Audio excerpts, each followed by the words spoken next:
You're listening to Level Up Your Business, the podcast where we talk to hardworking business owners and leaders and help them solve real issues in real time. I'm your host, Sara Frasca, restaurant owner, keynote speaker, and business coach. I've spent my career not only in corporate America, but also as an entrepreneur, carrying on my family's legacy through my restaurant. Now, a business coach and consultant, I'm helping other businesses to use creative problem solving and innovative thinking to drive lasting change. Stay tuned to hear some inspiring guidance that will help you to level up your business. All right. Well, here we are again on the Level Up Your Business podcast. I'm Sara Frasca, and I'm joined today with a really fun guest, Alexa Rome, who's part of Berbay. Oh, there's my dog. Sorry.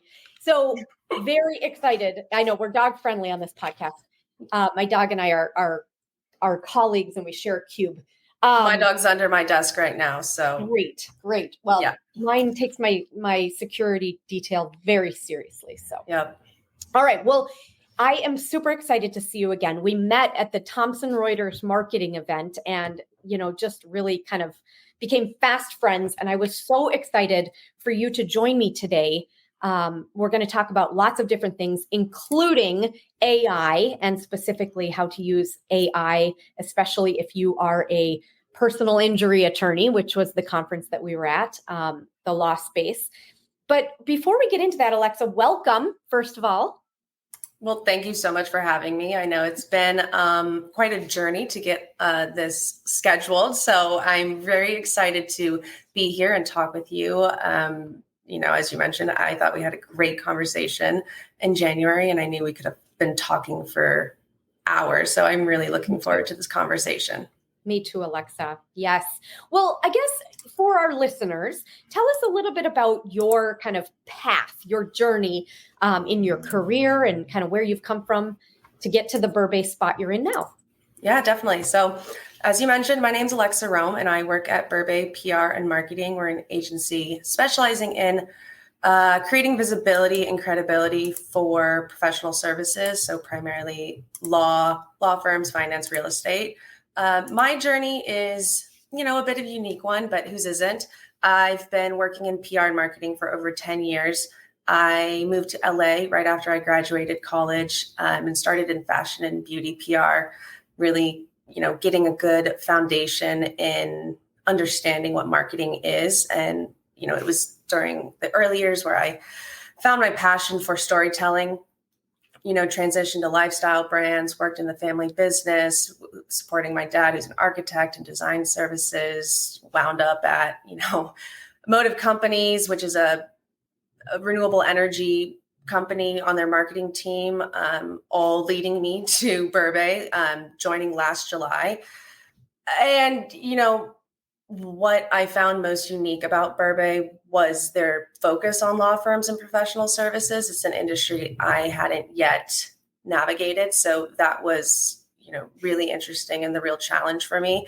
So since joining Berbay, it's just been an overall exciting, interesting experience. And, having opportunities to attend conferences like I did in January, it's just learning more and more about the industry has just been very, very gratifying.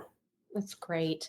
I know the story that you shared with your dad's business was really fun for us to chat about because I find there are a lot of law firm owners who are similar minded to the way that your dad was before you got involved in helping him market his business. So would you mind resharing that story for our listeners just because I think Yes, yeah, of course. Story. So my dad is a licensed architect. He's based in Orange County, California, and he had a successful architecture and design firm for over 30 plus years and, focused in the telecommunications space, drawing, designing cell sites in the most basic way of understanding that. The things you see in the world that help you connect on your phone, he was a large part of why you have those services. And when I joined his firm, gosh, it must have been 2016, 2017, he'd never had any formal marketing or PR. He didn't have a formal website. He had, Google, he had an email, and he had his very expansive 30 plus year network that he was successful in.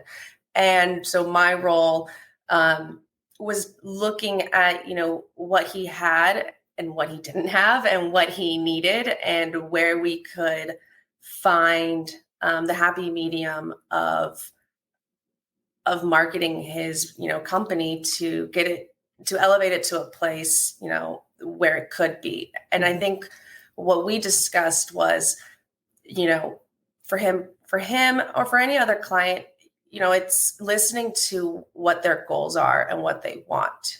He was very successful in the industry that he had established himself in. And, he was continuing to build clients in that world. And he didn't necessarily suffer from not having a website, though, again, his younger daughter who studied communication and works in PR marketing thought otherwise, but,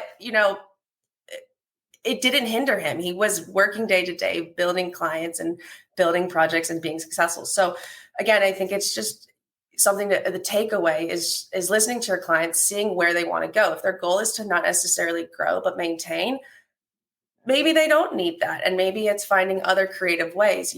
While I was there, I worked with, getting him into media and nominations. So it just is all dependent upon what the client is really looking for. That's great. So, I mean, the parallel that I drew from a lot of the clients that Point Northeast has is that, they have built a referral model. I mean, it's very similar in any professional service area, whether you're a dentist, a doctor, whether you're a financial planner or a law firm owner. You've built a reputation and people, refer business to you. And so I think they can, again, I'm drawing the parallel as you tell your dad's story in the architecture space. You can do well without having even a website, which sort of seems unfathomable now in 2022. Right. But he was doing it. And so tell us the results. Like once you did the website, once you started putting some marketing, was he able to add kind of the referral network plus the new marketing and 1 + 1 = 3? Well, it was a different time. So we actually never got the website up and running formally, but he did find success in, nominations, which is something that,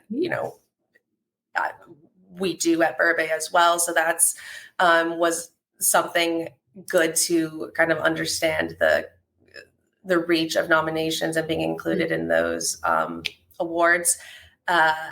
Eventually he did sell his company. It was acquired. And that's honestly how I joined Motive Companies, because he was brought in to their firm.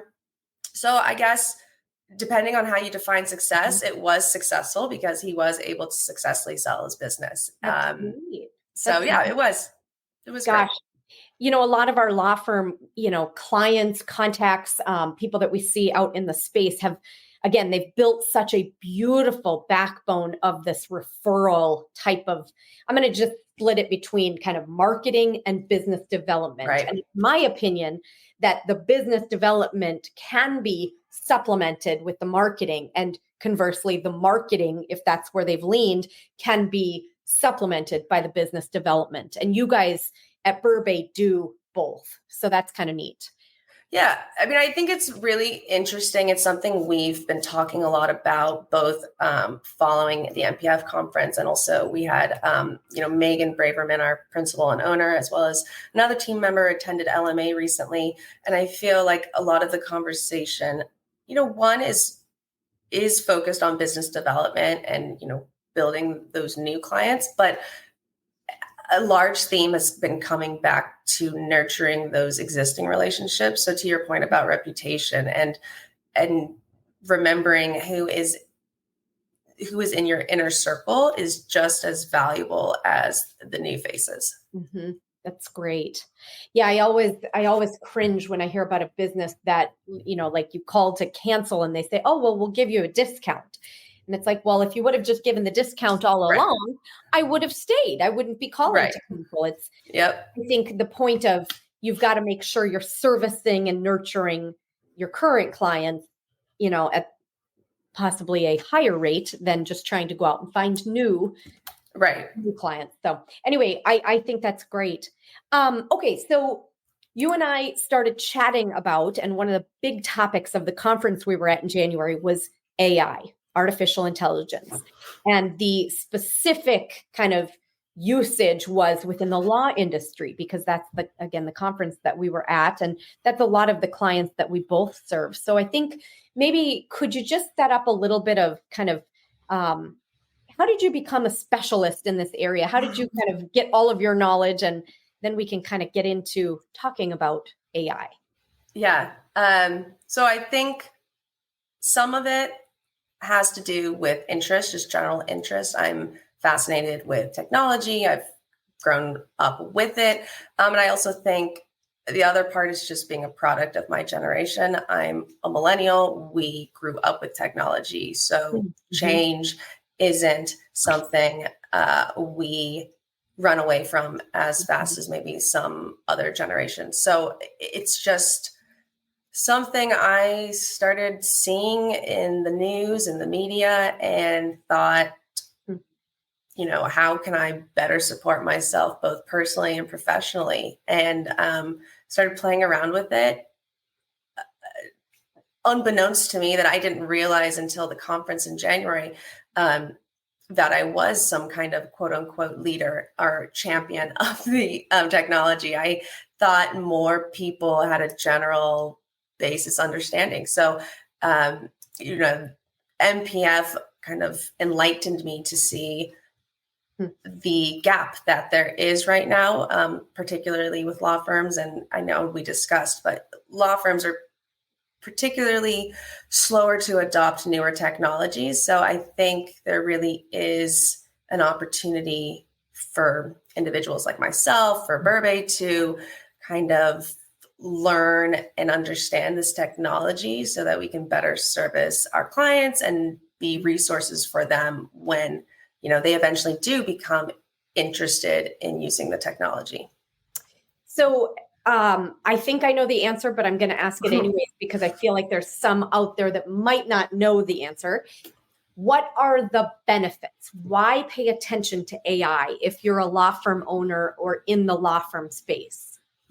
So, okay, I have a lot I could say about AI. I think it is a buzzword that is being thrown out in the world, in the media, and it can easily be eye roll, AI again. So I think I do want to preface that it is getting a bit concentrated in the world. But I think, there's two sides to AI. There's one side of the camp, everyone you use it every day and you think it's great, or you avoid it at all costs.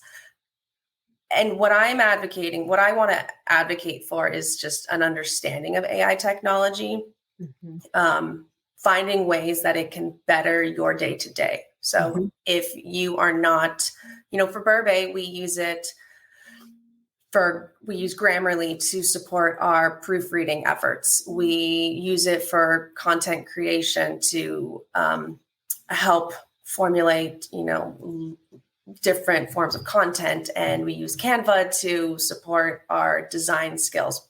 But, there's other forms of AI that might not necessarily be a fit for us. And so I think the benefits for law firms at the end of the day is finding ways that AI can make your day-to-day more efficient so that these companies and individuals can focus on the real work, the law that they are trying to practice, and use AI to support their, administration tasks that are time consuming and just taking up time away from the day to day.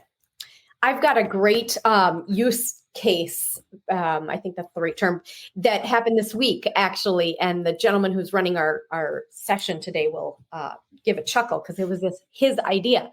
But we said, I wonder how many Google reviews it would take to go from a 4.8 to a 4.9 on Google My Business. and he used Chat GPT to get the answer. And so the mathematical equation was quite complicated.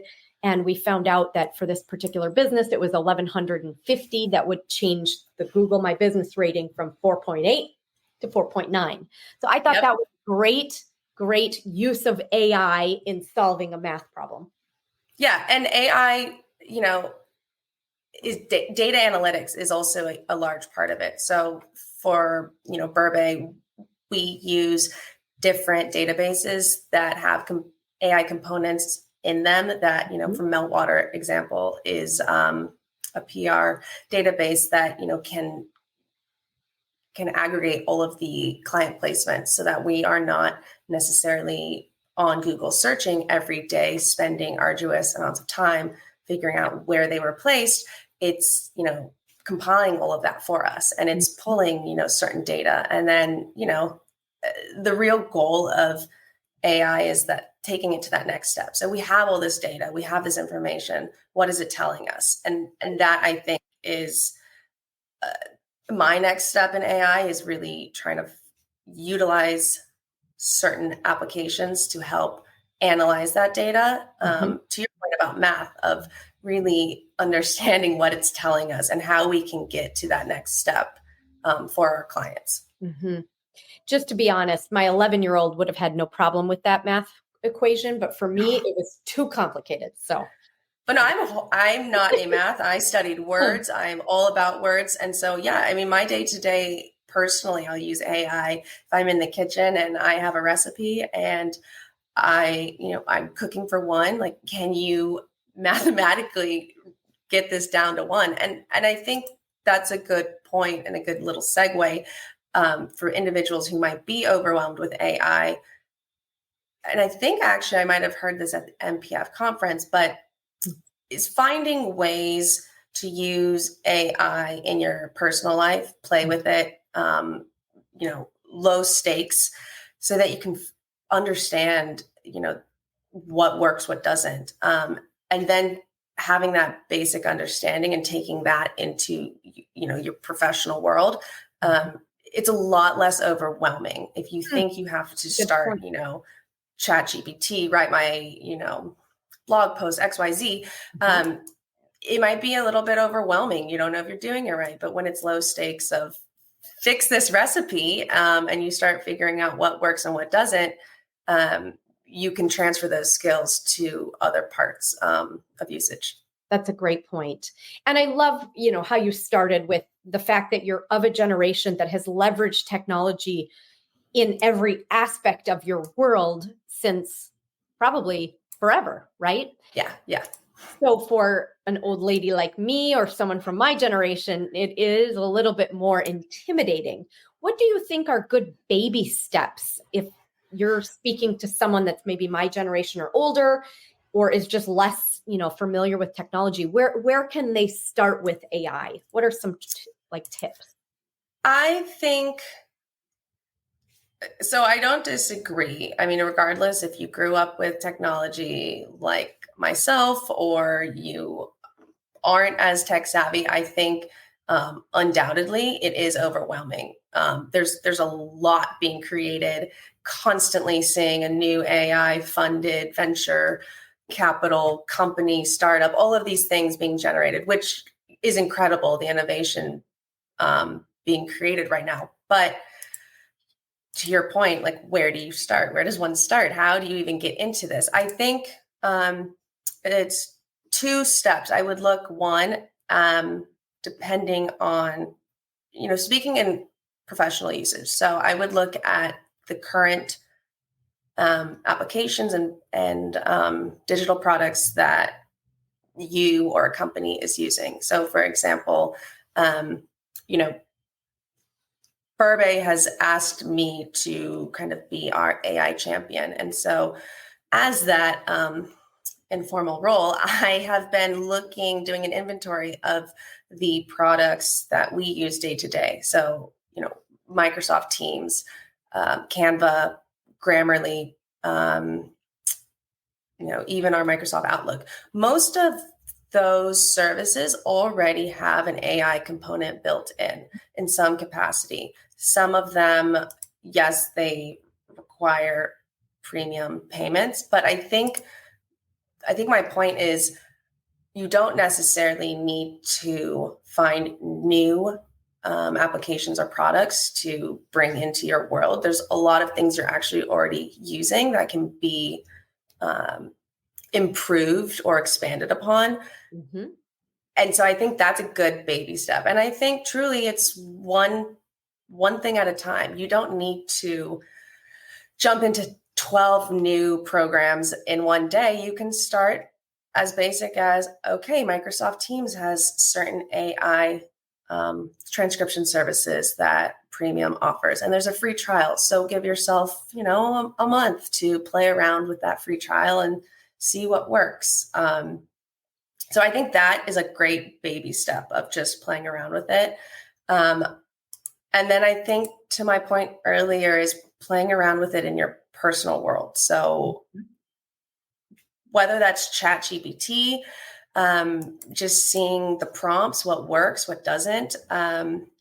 I understand this can all sound, I guess, a bit overwhelming, but really it's just one day at a time because it is constantly evolving. And I think AI has the ability to support day-to-day work, personal, professional. But the second it starts to become a burden or is hindering that or making it overcomplicated, it's not serving its purpose. So I think that's really important to remember too. That's great. And abandoning it is not, I would say leave those behind, anything that's burdening you, right? Yes. Yeah. Yeah. I'm glad you brought up just kind of, the inclusion of AI into some of the tools we're using already. I mean, I remember not long ago that my Outlook emails were just me typing. Now it's recommending the end of the sentence. And gosh, I would say 75% of the time it's right. So it has been learning my style and the way that I speak and write and communicate, which has made it easier for me to just even write emails. So that's great. Obviously, we've got things like Alexa and Siri and all of those tools that kind of are voice-driven, voice-activated AI. What's your favorite AI tool out there? So I use Notion AI regularly. I use it more personally, but I've also branched out to professional use. I think it's a great organizational platform. So I'm a huge advocate of Notion AI. It can be a bit overwhelming, but for someone whose brain is bouncing from so many things, it's very helpful to kind of organize all of that. And the AI component is very different than some of the other like ChatGPTs that I've experienced. From a professional standpoint, I think Grammarly Plus is really incredible for proofreading.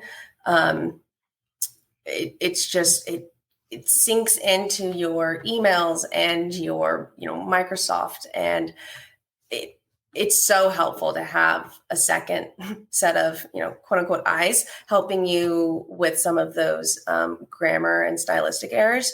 I also really love ChatGPT, but I, recently started playing with the plus version. So ChatGPT 4, and they came out with I think ChatGPT 4 Plus version a few days ago. I'm not as familiar with what the difference is, but all that's to say is the newer versions are pretty incredible with what it can do. But I think that leads me to also my fear with AI is, it's often discussed of, huge reliance on technology and AI. And I think that's kind of the big, aha moment that we have to be aware of is, yes, it can do so much, but we still need the human role to be reading and comprehending and making sure that it still sounds human and it makes sense and it's the right information because it's an easy spiral from there. That's great. Another of my favorites is Otter AI. Have you used? Yes, we have used Otter AI. It's very helpful. I don't know. Have you used it through Microsoft Teams or anything in that capacity? I have. And I've also seen, and maybe we've leveraged it as a team at Point Northeast to transcribe meetings through Zoom.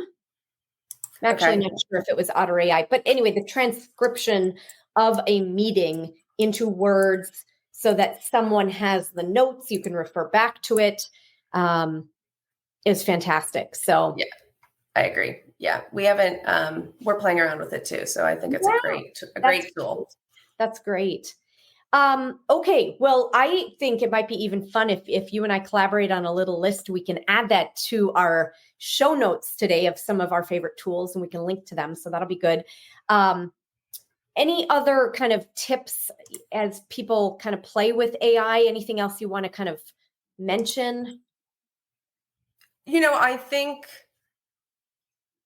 AI is an incredible tool. And like I said, it's very easy to be consumed by this ever-growing buzzword, thinking you have to be doing it all and being an expert. And I think just being open to a new technology and not necessarily worried about, mastering a skill, just constantly learning and knowing that tomorrow there will probably be more tools available to us, newer versions, and that we're never going to be quote unquote masters or experts. And so be okay with the lack of perfection and know that it's like anything in life, the more you learn, the more you will evolve and you'll be able to better serve your clients. And so I think it's just really important to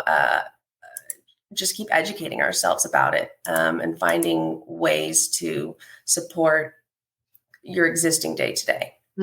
That's great, Alexa.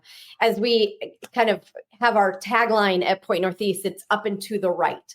So if you're picturing a grid, it's like baby steps, but everything is in that positive direction. And I would say maybe learning some of these things, there's that moment of insecurity or awkwardness when you're first learning something, but the eventual goal is just to have that Kaizen of up and to the right. So I love how you said that. It's great. Yeah. So I think, and I mentioned that, I'm lucky that Berbay supports, up to the right growth. We want to be at the forefront of these technologies so that we can better service our clients and help them achieve their growth objectives. But at the same time, they might not need certain things that is out there. And so that's where we come in to make sure we have an understanding so that we can service them in the way that they need. That's great. You and I are in a similar capacity in terms of serving clients that may or may not have needs for this sort of thing, but I think it helps us to build our toolkit so that if someone needs something, we say, this is the tool, or why don't you try this? And I think AI can be a terrific way of being more efficient, more effective, et cetera. And, some of those tools are becoming enabled by AI. And so I echo everything you said about trying it, being comfortable, not being afraid. It's all a part of just kind of learning and weaving it, kind of feathering it into your business. So, yeah, exactly. So Alexa, tell me, and so that we can tell our listeners, how can they get in touch with you if they need some help? Whether it's marketing, PR, maybe they're a law firm out there and they're needing some help, or they're just needing to pick your brain on AI. Oh, good. Yeah.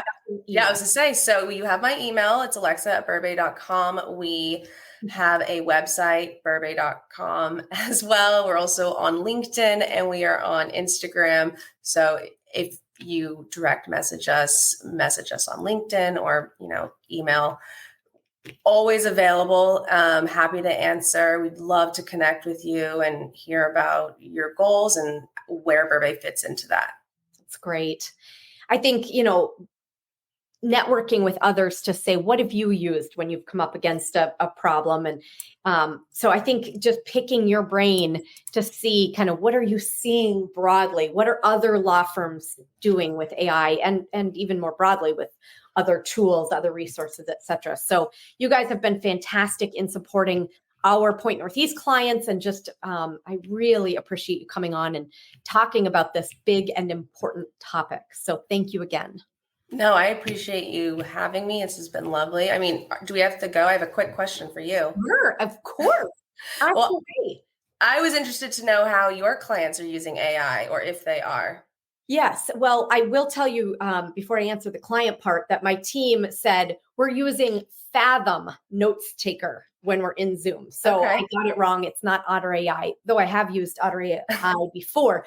But Fathom Note Taker was our preferred kind of transcription service for our meetings. So wanted to get that right.